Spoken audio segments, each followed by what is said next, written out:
Il a dû te parler, le documentaire. Ouais. Ah, mais complètement. Ah, mais je te jure que j'ai copié-collé ma vie à ces femmes à 99%. Je suis un télétravailleur du sexe, je le savais.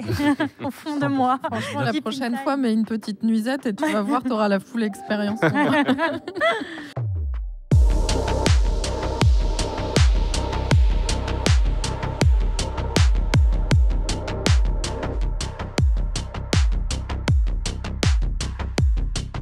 Mais je voulais un peu terminer sur vous. Donc, vous êtes créateur et créatrice de contenu.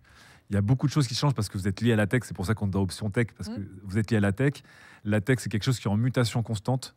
La disruption, comme aiment nous dire les tech bros et la French tech, mais pour de vrai. Donc le game change, les opportunités changent, les contraintes changent, la morale change un peu constamment, plusieurs fois par an. On est dans une ère de la plateforme. Je suis moi-même créateur de contenu qui vient de la presse traditionnelle, qui suis passé par le web sur des sites, on va dire, souverains. Le terme est un peu... Vous voyez ce que je veux dire? Et on est passé à une ère des plateformes. Je suis toujours partagé sur est-ce que ça m'a libéré de contraintes techniques, de gérer son site soi-même, de le mettre à jour, qu'il soit compatible, de payer la bande passante. Qu'est-ce que ça m'a enlevé en termes de souveraineté? Qu'est-ce que ça m'a apporté en termes d'ouverture sur un public et une audience? Et qu'est-ce que ça m'a enlevé en termes de... en fait, c'est les règles de ce site qui t'interdisent de parler de ça, ou qui t'obligent à faire ça pour exister, parce que le SEO, parce que l'engagement, parce que ta page Facebook, etc. Quel est aujourd'hui votre rapport à l'ère des plateformes, on va dire, par rapport à votre métier? Je Carolina. pense que nous, dans le milieu, il y a un peu un genre de ras-le-bol / burn-out / faut que ça change qui est en train de s'installer doucement. D'accord. J'ai vu un tweet il n'y a pas longtemps d'une personne qui fait du travail du sexe donc sur OnlyFans qui se disait « Je ne sais pas si vous vous rendez bien compte que depuis quelques années, l'inflation autour, elle est impressionnante, c'est-à-dire que tout a augmenté, le prix de tout a augmenté, la bouffe, le contenu, le cinéma, Netflix, tout a augmenté, sauf les prix du travail du sexe en ligne, les prix des OnlyFans, les prix tout ça. Et que nous, on nous demande de faire toujours plus pour toujours moins d'argent, pendant qu'à côté, le prix de tout le reste augmente. Et du coup, il y a une forme de dévaluation en fait de notre travail qui est vraiment horrible. C'est-à-dire que en fait, maintenant, quand tu t'abonnes à OnlyFans, des fois, c'est genre 3, 4, 5, 7, 9 $. Et pour 9 $, tu as genre, je sais pas, 10 000 photos et 5 000 vidéos. Et les gens, ils trouvent ça normal et ils vont encore venir te dire que c'est trop cher. Alors que genre, non, c'est pas normal en fait. Non, c'est pas normal que pour 3 balles, tu aies accès à 10 ans de mon travail. Et on est donc, je pense qu'il y a un genre de prise de conscience par la TDS parce que ça a été vraiment la course à l'échalote, à qui fait le plus, à qui fait payer le moins cher, à qui est le plus visible. Et je pense que, comme tout le temps et partout, on va arriver au pic du truc et là les gens ils vont faire ok, ça va pas, il faut repenser le truc. Et moi je sais qu'actuellement je suis vraiment en train de repenser complètement les choses parce que travailler comme ça me convient pas. Prune, qu'est-ce que tu penses de cette ère des plateformes dans laquelle tu vis, puisque du coup tu es sur plusieurs plateformes simultanément sur les différentes facettes de tes métiers. Est-ce que tu avais justement, est-ce que tu as eu une activité de travail du sexe avant l'ère des plateformes ou pas, ou tu as toujours grandi dans l'ère des plateformes? Oui, Chaturbate, c'est une plateforme, donc j'ai toujours été sur des plateformes. Après, elles n'ont pas toutes les mêmes... par exemple, comme je te disais tout à l'heure, Chaturbate, si tu commences ton live et une fois que tu as fini ton live, le travail est fini, entre guillemets, et tu n'entends pas parler des clients. Enfin, tu es dans ta bulle, tu fais ton truc. Mais OnlyFans et Mime, en fait, ça nous a mis dans l'idée qu'il fallait tout le temps être disponible et les fans s'attendent à ça. Parce que comme il y a ce truc de tu peux discuter avec moi, je suis accessible, tous les jours je poste des photos, en fait, les gens s'attendent vraiment à ce que tu sois connecté 7 jours sur 7, 24 heures sur 24 pour répondre, parce qu'ils veulent un lien, en fait, ils veulent connecter avec toi, ils veulent chatter avec toi, donc ils s'attendent à ce que tu sois connecté tout le temps, comme on disait, pour 3 $ par mois qui payent. Tu vois. Donc il y a ce truc de OnlyFans est très mal faite parce qu'en fait, ils ne pensent pas à la santé mentale des créateurs et des créatrices qui sont dessus. Parce que, par exemple, on n'a pas l'option vacances. Genre, par exemple, tu dis pendant 2 semaines, là, le chat, il est coupé, tu ne peux pas me parler. Tu peux te mettre en mode vacances. Oui, mais exactement. Non, mais là, non. Mais ça devrait être juste ce serait un normal, truc tout bête. en fait. Ou même un bot qui répond, qui dit désolé, je ne suis pas là. Comme les répondeurs, tu vois, je ne suis pas là en ce moment, comme les mails. Et en fait, c'est juste prendre soin des gens qui alimentent ta plateforme et qui font la plus-value de ta plateforme en donnant plus d'outils. En fait, le problème des plateformes, c'est qu'on n'a aucun outil pour configurer comme on veut. Genre, par exemple, vous ne pouvez pas m'envoyer de message entre 23h et 9h et tu définis tes horaires et les gens comme ça cadre. Nous, on a aussi envie que les gens soient contents. Enfin, je veux dire, bien sûr que j'aimerais être dispo tout le temps pour répondre à tout le monde en même temps ou faire exactement le contenu dont toi tu rêves. Mais en fait, c'est des choses qui ont un coût. Les plateformes, donc, je pense, est-ce que les plateformes, pour vous, elles enlèvent cette réalité de la disponibilité. Est-ce que ça donne une impression effectivement qu'on a accès à tout le monde très vite pour vous? Ouais. Les réseaux sociaux à l'origine, en fait. Oui. Ouais, Le truc, c'est ça, c'est que juste qu'OnlyFans, c'est un réseau social comme un autre. Et donc, il y a les mêmes problèmes qu'il va y avoir En fait, qu'il y avait sur Facebook. En termes d'interface, c'est vraiment une copie de Twitter, Ouais. mais où en fait ils disent que tu es en ligne ou pas. Donc tu as un petit rond vert pour dire que tu es en ligne, mais tu as les messages privés, tu as une timeline avec des commentaires, etc. Donc D'accord. en fait, tu as le truc où les gens s'attendent à chatter avec toi, pas en DM en fait, vraiment.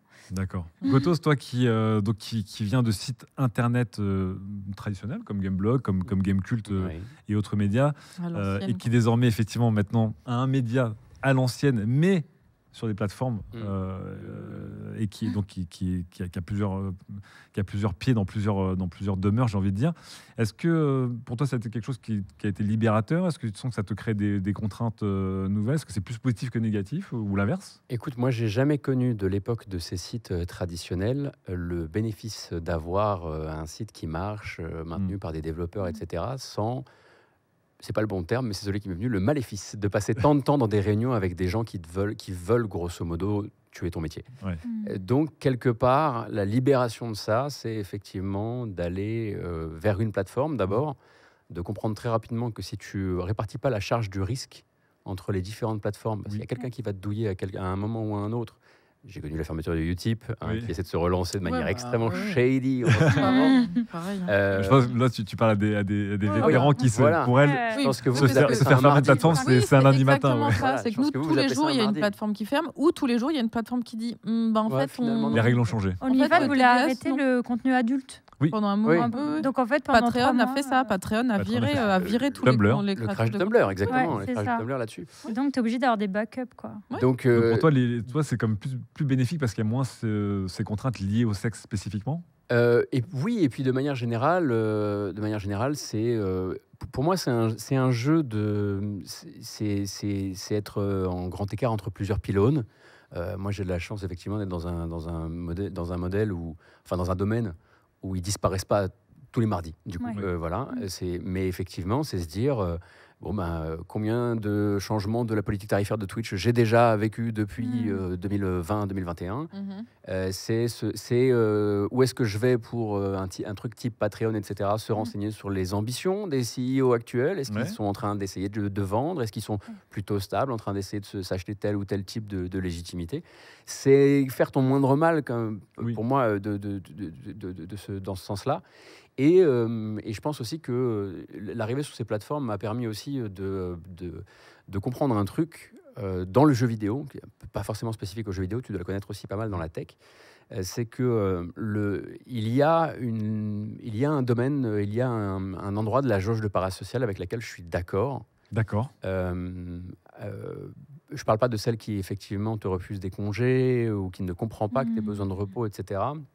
Mais le fait de cette proximité-là, en fait, elle me fait pas peur. Et maintenant, je trouve que c'est même intéressant de la cultiver parce que dans le milieu du jeu vidéo, les très grands patrons du jeu vidéo la cultivent pareil.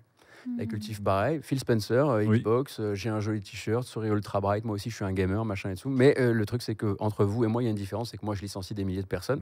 Je préfère en fait avoir cultivé un tant soit peu de relations parasociales avec des gens qui me permettra de dire « Regardez-moi ce merdier ». Et donc d'être entendu à ce moment-là, plutôt que de m'être dit oh là là, non, il faut absolument que je reste, que je me mure derrière quelque chose, d'être moins entendable. Et du coup, de pouvoir porter une contradiction. Je ne porte pas à titre personnel de contradiction au patron de Xbox, qu'on soit très clair. Mais d'essayer en tout cas d'avoir une parole sur ces trucs-là, où de toute façon, sinon toi, tu te fais squeezer et on raconte n'importe quoi et on change de roman corporate tout le temps. Tout le temps. Donc en fait, accepter ce truc-là, pour moi, ça, en revanche, ça a été assez libérateur, sans oublier effectivement que je me demande toujours avec Origami au bout d'un an comment fonctionne l'algo de YouTube. L'algo de TikTok. L'algo de TikTok, un des grands mystères de la compréhension de ces choses-là, mais encore, me semble complètement arcanique. Mais en tout cas, me semble être le bon endroit à l'heure actuelle. Mais c'est vrai que sur le parasocial, moi, je suis très serein, mais je pense encore une fois, Je suis un mec cis hétéro de 45 ans. Oui, bien sûr. Ça change bien énormément de sûr, choses on sur le peut être terrain très social qui est C'est généralement. pour ça que je l'ai vraiment ramené à mon domaine. Complètement, et c'est pour ça que je te pose la question à toi. Hein. Je pose la question à toi et chacun votre cas. Et ça d'ailleurs n'aurait pas été la même réponse, ne serait-ce que juste de Héloïse qui est dans l'immeuble d'à côté. Ouais, Bien sûr. Et alors le point, mais c'est un point qui est très simple, c'est Oh pour là là. l'intelligence artificielle, bien sûr. Mais Voilà. je ne peux pas ne pas vous poser la question, puisque je vous le rappelle, enfin après, on est sur ma chaîne, donc les gens me voient en parler tous les jours en revue de presse. J'ai un truc à dire. Voilà, l'intelligence artificielle est, je vous le rappelle, la révolution technologique et industrielle qui est la première qui va révolutionner massivement et en priorité les cols blancs, donc les métiers intellectuels, les métiers de création, par rapport à toutes les révolutions industrielles et technologiques qui aujourd'hui ont plutôt touché les métiers de col bleu, donc les métiers manuels, la manutention, l'agriculture, les hôtes et les hôtesses de caisse, etc. Bref. Donc on ne fait que parler de l'intelligence artificielle avec des fantasmes sur ce que c'est capable, alors que ça ne l'est toujours pas, des réalités aujourd'hui où on voit effectivement des entreprises qui commencent à licencier massivement leur département artistique ou autre pour gagner un peu de temps et d'argent. Je vais vous montrer ici une annonce de Peacock pour les Jeux Olympiques qui ont licencié avec une AI un mec qui s'appelle Al Michaels, donc c'est un mauvais jeu de mots, mais le mec s'appelle littéralement Al Michaels, mais c'est une des voix les plus connues du sport et qui a licencié sa voix pour que, automatiquement, après n'importe quelle épreuve des JO, je crois, ma chère Zoé, qu'il y a le site et il y a la vidéo qui est embed dans le site, malheureusement, je ne pouvais pas la télécharger. Vous pouvez avoir évidemment un résumé automatisé généré par une IA avec la voix de Al Michaels dans la seconde après l'épreuve. J'imagine que Al Michaels a dépassé les 65 ans et qu'il s'en fout, il s'en fout de foutre Alors le feu à son métier. alors lui, complètement, lui, il est en mode, de toute façon, je grappille pour payer la véranda de ma troisième maison Ouais. de Connecticut, j'en suis plus là. Ouais. On voit ici Al Bonne Michaels. chance à la bien jeune sûr. génération surtout. Hein. Donc lui, il est en train de croquer. On a vu effectivement des artistes licencier leur style de musique avec YouTube pour qu'on puisse générer des musiques d'habillage de nos shorts avec des musiques à la Sia ou à la, je sais pas moi, Pitbull. Ouais. Ils vont gagner un peu d'argent dessus. On a vu aussi, donc il y a une tendance qui va arriver très fort qui est le compagnonnage avec des compagnons virtuels. Ouais. Donc, que certains vont dire des AI girlfriends, d'autres vont dire her, d'autres vont parler d'applications plus ou moins intelligentes de Tamagotchi émotionnel, que sais-je encore, mais qui est un business qui se chiffre et qui va se chiffrer déjà à plusieurs milliards de dollars dans les prochaines années. Et évidemment, on a vu aussi que l'intelligence artificielle, dans certains métiers du gaming, que ce soit la création, le QA, donc le texte, etc., ça peut être un raz-de-marée. Vous, en tant que créateur et créatrice de contenu, j'imagine que vous avez vu toutes ces news, vous avez vu tous ces services, vous avez vu toutes ces analyses alarmistes ou enthousiastes. Est-ce qu'il y en a, parce qu'on va peut-être pas pouvoir refaire le monde, il est trop tard, mais est-ce qu'il y a peut-être un point, Prune, tu me disais, il y a un point sur lequel tu voulais réagir là-dessus? Bah ouais, en fait, c'est une anecdote personnelle, mais j'ai une amie qui utilise. En fait, c'est comme Stable Diffusion, mais en gros, elle prend dans une banque de vidéos accessibles. En fait, elle colle sa tête sur des TikTok préfaits. Et du coup, ça lui fait toute sa communication sur TikTok, Instagram. Et je me dis, OK, c'est pas vraiment elle. Ouais. Et en même temps, ça lui règle le problème de c'est un truc qu'on n'aime pas faire. Et du coup, il y a un truc de genre, c'est éthiquement, je trouve ça très discutable et effectivement, c'est chiant de danser dans sa chambre parce que c'est la seule chose qui marche sur TikTok pour nous, quoi. Donc, c'est vrai? Non, je savais pas parce que ou alors te faire insulter et répondre aux insultes en disant ah oui, t'as raison, je suis conne. Ouais. Bref. Non, vraiment l'expérience d'un ou une travailleuse du sexe sur TikTok, c'est comme disait Inopia qu'on a dans le documentaire, c'est monnayer le cyberharcèlement. Vraiment. C'est ni plus ni moins que ça. C'est-à-dire que plus on a de harcèlement... Je veux bien refiler ce boulot à Inia, peut-être. Alors, du coup. Ouais, du coup, tu es un peu en mode ouais, c'est discutable parce que bon, c'est pas vraiment toi et en même temps, c'est toi, c'est bizarre et en même temps, ça règle le problème de quelque chose que t'aimes pas faire de base. Donc, et tu remplaces pas le métier de quelqu'un parce que c'est toi pour toi, en fait. Ouais. Oui. Je sais pas. Le problème, c'est que, par exemple, quand c'est des vidéos qui sont prises sur des banques où c'est fait exprès, où tu payes les vidéos, etc., c'est très bien. Sauf qu'en fait, malheureusement, et surtout dans les milieux adultes, en fait, avec les deepfakes et les IA, en fait, on voit plein de choses qui sont absolument éthiquement condamnables et bien pire, hein, parce que c'est pas juste condamnable, c'est horrible et ce sont des délits.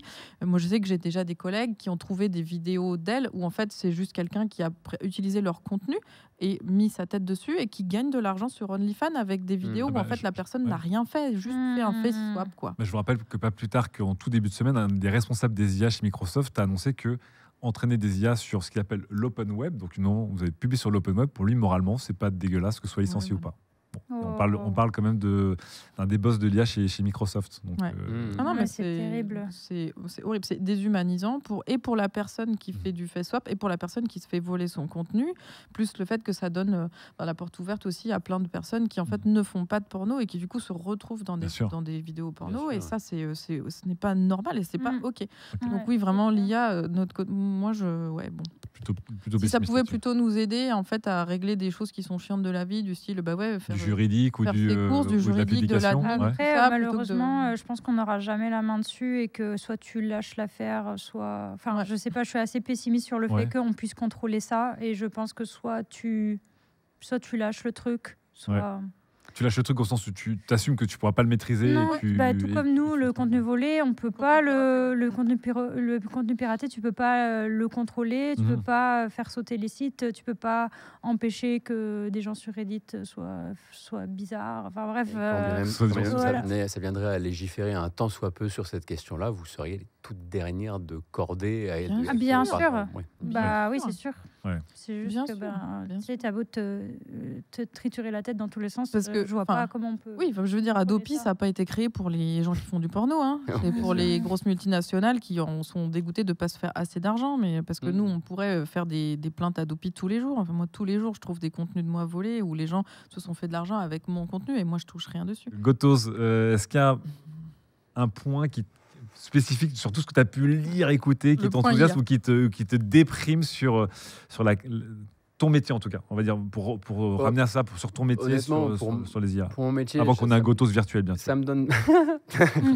me donne presque envie de retirer mon métier de l'équation parce que je suis encore en train d'apprendre les codes des vidéos verticales au moment où les IA vont commencer à les faire pour moi. Donc si tu veux, en fait, mais je suis d'accord avec toi. Ils me prennent mon taf. Non, j'ai pas eu le temps d'apprendre à le faire. Ouais, mais je suis comme toi, je suis largué là-dessus. Donc je vais mettre ça de côté et plutôt parler des gens qui fabriquent les jeux, etc. Eux, ils sont pris entre mille feux parce que d'un côté, ça fait très longtemps qu'il y a de l'assistance, appelons ça de l'IA ou autre chose, des l'automatisation, des scripts, on n'appelait pas encore ça de l'IA, et les patrons d'entreprise, les guillemots, les machins, n'allaient pas en parler à leurs actionnaires sous ce nom-là. Maintenant, ça porte ce nom-là. Donc, il y a toute une espèce de levée de bouclier où il y a aussi l'industrie du jeu vidéo qui veut juste dire, alors ça fait genre 10 ou 15 ans qu'on l'utilise déjà, c'est pas très grave, vous savez, appelons pas ça de l'IA si vous voulez, et intéressons-nous plutôt à ça.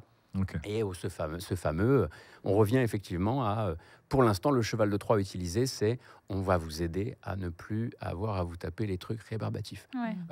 Vous n'écrirez plus les dialogues des personnages qu'on croise dans la rue et qui disent hey, attention quand tu le bouscules ou ce genre de choses. Et ça commence comme ça. On sait que ça commence bien comme sûr. ça. Petit côté grenouille dans la casserole avec la température. Voilà, exactement. Tu le sens effectivement pas changer. Et puis à côté de ça, pour l'instant, on a vu le jeu vidéo sort à peine de sa période NFT. Qui a été un buzzword qui a été complètement abandonné. Ah là là, les NFT. Sauf Square Enix au Japon, on va en lancer cette année parce que ils recevront le mémo un peu plus tard. Mais de manière générale, en fait, tu sais que ces machins-là, en fait, sont des sauts de puce et vont juste servir à optimiser la masse salariale, bien sûr, genre-là, réaligner la production, bien sûr. Et puis ensuite on passera à autre chose. Moi, je ne crois pas, je crois pas que les trucs qui sont qui font des belles vidéos Nvidia, genre regardez ce PNJ entièrement écrit par une puce sur telle carte, etc. Je suis là, mais j'ai pas envie d'y parler à ton PNJ. Déjà, je suis obligé d'y parler avec ma voix. Si j'avais envie de parler à un jeu vidéo avec la voix, j'aurais pas commencé à jouer aux jeux vidéo. C'est parce que je voulais parler à quelqu'un, tu vois. Mais de manière générale, en fait, ce que tu vois, c'est que c'est encore une fois un endroit où il est très difficile, même pour les gens qui en font une utilisation intéressante dans le jeu vidéo, de le faire valoir, parce qu'en fait, ils l'utilisent depuis longtemps, mais le terme IA est devenu englobant, est devenu un buzzword. Oui. Il y a énormément de trucs risqués, il y a énormément de trucs qui existaient déjà avant. Quand on voit que maintenant, en fait, ne serait-ce que ce qu'on appelait depuis 20 ans dans le jeu vidéo un placeholder vocal, à savoir une synthèse vocale Windows qu'on utilise pour avoir des dialogues générique durant la production d'un jeu. Le lorem ipsum, quoi. Voilà, le lorem ipsum, etc. Tu discutes avec un personnage dans ton demi-jeu de rôle, et pendant ce temps-là, il te répond avec la voix Windows. Bon, ben voilà. Ça, ce machin-là, si tu fais pas gaffe, et attention, je suis pas fan des IA, peut vite devenir une headline sur les sites d'infos. Machin utilise de l'IA vocale durant son développement. Non, il utilise la synthèse vocale, et il le fait en attendant d'avoir enregistrer Oui, donc les il y a comédiens aussi de une doublage. panique morale dans Mm. l'autre sens. Cependant, Ouais. ça commence à donner aussi des idées pour Évidemment. laisser de la synthèse vocale par IA, enfin de la voix par IA dans les jeux. Les syndicats américains n'ont pas eu gain de cause auprès donc l'excroissance interactive de SAG-AFTRA Oui. aux États-Unis. Qui sont les comédiennes d'Hollywood. Comédiennes qui de ont fait une grève. l'audiovisuel Mhm. n'ont pas eu gain de cause dans leur bras de fer avec la plupart des grands éditeurs mondiaux qui étaient invités à la table pour mettre un cadre autour de ça. Sinon, c'était grève générale. Ça fait 2 fois que ça menace de grève générale et que ça l'a toujours pas fait. Et les Epic, les Activision, les Electronic Arts, les machins, je sais plus, quasiment tous dedans, voilà, ont pas envie de dire que non, ils vont pas digitaliser entièrement une voix. Parce que ça les intéresse pour plein de choses. Et puis, il y a des moments où ils arrivent à glamouriser le truc. Ce comédien de doublage est décédé entre l'épisode 1 et l'épisode 2. Heureusement, on avait sa voix. On a demandé, on a demandé à la famille. Et voilà, une belle histoire. Et ces trucs-là, en fait, ont toujours une pointe de belle histoire quelque part qui leur permet de retomber sur leur patte. Mais pour les comédiens de doublage, c'est catastrophique. Ouais, mais ouais, après, c'est c'est terrible. Oui, et puis en plus, même on l'a déjà vu dans les grosses franchises, genre Star Wars, Marvel, où en fait ils ont complètement digitalisé la personne et du coup ils Oui. la ressortent en. C'est la voix de Darth Vader, Earl. Comment ça James Earl Jones. s'appelle qui a été un des premiers à et licencier quand sa voix, Carrie ouais. Fisher était décédée, et Bien que, sûr. du coup ils ont collé un truc un peu. Ouais. Tu sens que c'est un deepfake, un machin. Un Très truc. malaise, Je trouve ça, Il y en a un c'est qui avait une très vista malaisant. de ouf, c'est Jet Li. Oui, Jet Li. qui a été un des premiers à refuser Ouais. que À l'époque les producteurs de- d'Hollywood voulaient un peu en fait Le numériser entièrement. le numériser pour qu'il se fasse savoir derrière. Et Jet Li, c'était sa vraiment- carrière à Hollywood n'a pas fonctionné aussi parce que c'était un des premiers à résister Ouais, aux gens qui voulaient. c'était vraiment numériser son on corps te et ses mettra sur mouvements. une étagère et on verra à quoi ça pourra servir plus tard. Il me semble que c'était un délire comme ça. T'inquiète, c'est harmless. Ouais. Mm. Wow. En Ouais, ouais. général, quand tu es TKT, ça va aller. Bon, je finirai, je vais me faire un peu l'avocat du diable, mais en tant que tech guy, je peux pas m'empêcher d'être Tu vas le faire. un peu enthousiaste.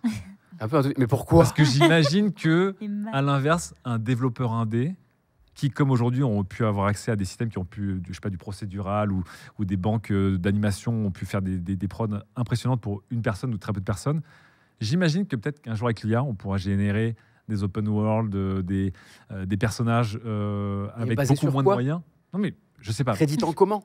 Pardon, je m'énerve. Oui, c'est Non, ça. mais je suis, Non, mais je suis bah là, d'accord. moi, je suis avec toi. à Et de la même manière. En fait, c'est à un moment ouais. ou un autre, c'est du contenu qui a été volé, en Oui, fait. c'est Parce ça. que l'IA, elle s'est nourrie de contenu qui existe déjà, que Bien des sûr. artistes ont créé, que des Mais gens je ont me- filmé, que alors, des gens je me ont remets pensé. encore en les avocat gens- du diable Oui. et je me dis que beaucoup d'humains, Oui. évidemment, C'est- sont nourris d'autres humains et ne vont pas citer. Tu ne pourras jamais œuvres. savoir toutes les personnes. les œuvres que t'as Ouais, croisées dans ta j'avais trop d'onglets YouTube, j'ai oublié de Mais non, mais même créditer, dans ta formation, même encore combien de gens Ça disent va. j'ai été inspiré par ce travail, cette personne, j'ai adoré ce qu'elle a fait, etc. Mais on Combien- a tous été Bon, bref. inspirés par les gens autour, mais il y a une différence entre être inspiré par et avoir ton contenu tu- aspiré mais et tu- recraché par une machine mais qui tu- fait ça un peu tu- dégueu. Mais Quoi. n'empêche que quelqu'un a aspiré ton contenu ou tes connaissances, l'a mélangé avec d'autres et a recréé quelque chose. Et des fois, encore une fois, dans le monde de la création, malheureusement, il y a des gens qui disent est-ce que tu peux me faire du tel illustrateur, illustratrice ou Bien sûr. tel style ou telle musique en moins cher. Je pense que des Woodkid, J'aimerais des trop qu'on Woodkid me Wish. demande ça dans- Est-ce que tu peux me faire du Sacha Grey? Mais non, mais tu sais, Ce serait si toutes drôle. les plateformes de sons libres de droit ou pas chers ou des Fivers qui sont des gens qui disent bah, fais-moi le logo de telle manière, mais à $20. Et c'est des humains qui vont le faire derrière. Bon, bref, je veux pas faire du whataboutisme, Hmm. mais pour. Mais quand même, C'est un peu tard. là. c'est pour faire un peu l'avocat du diable.